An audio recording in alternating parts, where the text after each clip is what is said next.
議會第7屆定期會在確定議事日程以後，議員周奕馳針對去年台南市豐泰造成一位男性果農外出搬運時被路樹地死，因為申請國家賠償無通過議案，起不配向市長請命。議員提出這豐泰進程，依舊針對椰子樹有湯加有爛，里長要求移除的畫面，結果卻無在國賠審議小組呈現，用來質疑是市府干務局隱瞞管理不當，看無人為缺失的事實。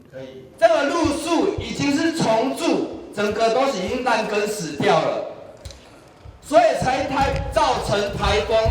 吹下，強風吹一下它就倒掉了。這個不是路樹管理不當嗎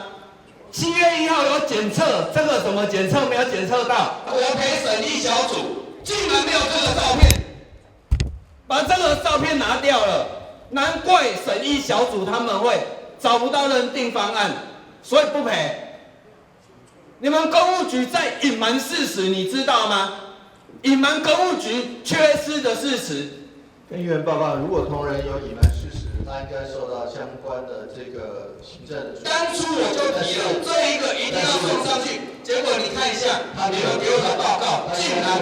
沒有送上去，他應該負他的責任。但是樹的根部被蛀了，是沒有辦法在預先能看到。就議員進一步要求市府重新啟動國賠審議，將里長通賠會議記錄加相片重新納入評估，並追究失職人員，以及針對高風險的路樹全面體檢，希望避免後一個遺憾發生。台南新聞軍籍張碩偉採訪報道。